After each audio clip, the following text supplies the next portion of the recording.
everybody. I'm Steve, and this is A is for Alice, B is for Bob. And today, B is for the Beatles, but that will be explained in due time.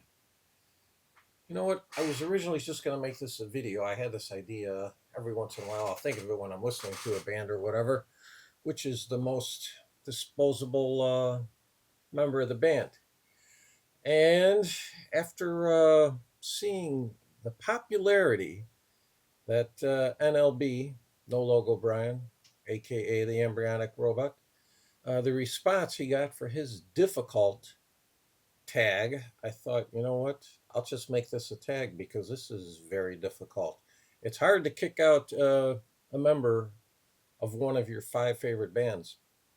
In fact, last night I was texting with Gary, Physical Form of Rock and Roll, Trevor, Flat Round Spun, and MGK Boston. And I told him I was going to do this video. And I know Gary loves Led Zeppelin, and that is a band. It is hard to kick out any of those guys. And I asked Gary, I said, who would you kick out? And he says, that one's too tough for me. He says, they were just all too important. So that's why I wanted to turn this into a tag and also let Brian know that he is not the only difficult member. Oh my God, I called him Brian. NLB, know that he is not the only difficult member in the VC. So yeah, my top five bands that I had no problem picking out. So that made it very easy. And then I started thinking about which album am I going to use to represent them. And I thought, you know what? I will make it my first exposure to the band. Because also then it's going to be the time that I was really into that band. Normally, your entry point for a band, that becomes your favorite era of a band. At least it does with me. So first up, 1965. It may have been 1966 when I saw the movie in the theater, but it was the Beatles' Help. And this is actually my favorite Beatles album. And once again, like I say, I don't know if it's just because it's the entry point, but I mean, you have to keep John and Paul. Those two are a given. So now it comes down to George or Ringo. Well, George is a songwriter. George is a singer with a good voice. George is a lead guitar player. So that means, sadly, I have to say goodbye to lovable Ringo. And it's not because I'm not one of those people who say, anybody could have drummed for the Beatles. No, Ringo is a good drummer. Ticket to Ride is on this album. And what he does in Ticket to Ride, that made it hard for me to kick him out. But sorry, Ringo. You are gone. We don't know if the Beatles would have been any different because he played on every single album. Up next, I'm at a party. I know it was wintertime, and this album came out February 13th, 1970. I don't think it was like that day or that week or even possibly that month, but I hear this album for the first time. Somebody drops the needle on the first song, first side, and I hear that rolling thunder, crackling lightning, rain, and then the bell tolls, and it is Black Sabbath's debut. Now here you're talking my all-time favorite band, my favorite guitarist. Ozzy's not in my top 10 favorite singers, but he is the perfect singer for Black Sabbath. And Geezer Butler, top 10 bassists for me. Bill Ward, probably top 10 drummers for me. So I think you know where I'm going here. As much as I love Bill Ward, I'm sorry, I have to say goodbye to Bill. Right now, Ben Rankins is feeling like, hey, why are you only kicking drummers out of the band? But it's nothing personal, Ben. Just the way the cookie crumbles, as they say. Up next, then, still 1970, this band features my favorite singer, my second favorite guitarist, my favorite keyboardist, my second favorite drummer.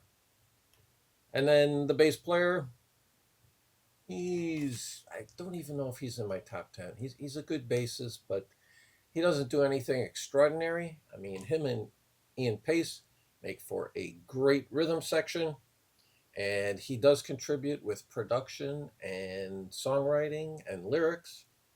But I'm sorry, I have to say goodbye to Mr. Roger Glover. I love him. My second favorite band of all time. So there you go. No drummer jettisoned here, Ben. It's a bassist. You're probably pretty tight with most bassists. Yeah, and this was my first Deep Purple album. So in fact, when I was in a band, we played Living Wreck. Oh, we played Living Wreck and Into the Fire. Yeah. And on this, we played NIB. Didn't play anything from the Beatles' help.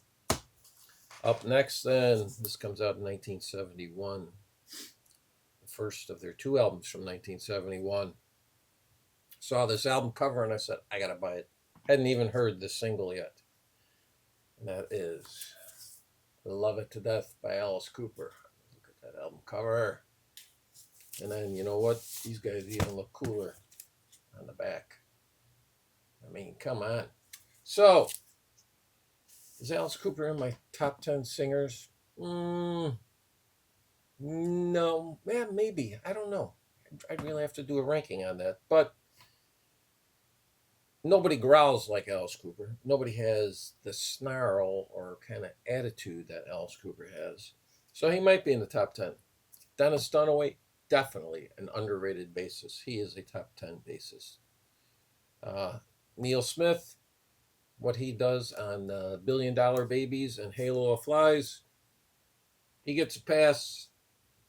Michael Bruce, more than just the rhythm guitarist, he does play a little bit lead, but he's also the chief songwriter of the Alice Cooper group. So he's staying. So that means, oh, he's got a very cool shirt. Glen Buxton, the lead guitarist. There he is there too. But you know what? After School's Out, Glenn didn't contribute much to the albums or even on tour. He had a bad substance problem and substance abuse problem. And I mean, even like on $1 Billion Babies, he's hardly playing guitar on that. They brought in Dick Wagner, Steve Hunter, Mick Mashburn, in fact, even played on tour with him behind the stage because Glenn was so out of it. So I have to say goodbye to Glenn, one of Iowa's favorite sons. And in fact, you can find on YouTube, I'll try and look it up, put the link in. There's a video of him done like on local cable access TV. He's back living in the home he grew up in with his parents, and he's in his upstairs bedroom. It's very sad. I would say it's a cautionary tale for any wannabe rock star. So Glen Buxton is gone. Then up next, then I heard this album when my friend John, him and I, we had a band together. He already had a band, and he asked me if I wanted to join it to play bass. And he actually taught me how to play bass. And he was a big fan of this band. I had not gotten into him yet, but It's Grand Funk Live came out in 1970. Yeah, even though this came out before Alice Cooper, I think I was exposed to this first, yeah. So I did that as a sequencer. Sorry. Yes, so this is one of my top 5 favorite live albums of all time. And Mark Farner, at this point, he is the leader of the band, lead guitarist, plays keyboards. He is the chief songwriter, lead singer, plays harmonica. He does it all. And he normally does it shirtless, too. And then you've got Don Brewer on drums, who later on became a much bigger part of the band as far as singing and also songwriting. So you would think that would leave Mel Shocker, for the stinking pile of other band members I've thrown to the side. But I am not kicking out Mel Shocker, because Mel Shocker, he's a top 10 bassist for me, easy. Don Brewer's not a top 10 drummer for me. Not that he's not a good drummer. And you know what? He's not a bad singer for the songs that he does with Grand Funk. But Mel Shocker, he is laying down the bass here. And listen to Into the Sun on the live album. Oh, yeah. In fact, when we had our band, we played from this album, we played Heartbreaker and Into the Sun. I played it nothing like Mel Shocker, that I can tell you. But so we got 3 drummers, a bassist, and a guitarist. Could start a band with those guys. That'd be way too many drummers. Although, you know what? King Crimson got away with 3 drummers. But anyway, that is the 5 Disposable members vinyl tag of 2025. Oh, yeah, because this is going to be a unheralded success. We'll be back again next year for 2026 when you'll see me kick out 5 more band members from my favorite bands 6 through 10. This will go on for perpetuity. So yeah, hopefully you'll hop on this. If not, just let me know in the comments who you want to kick out of your couple favorite bands. Thank you.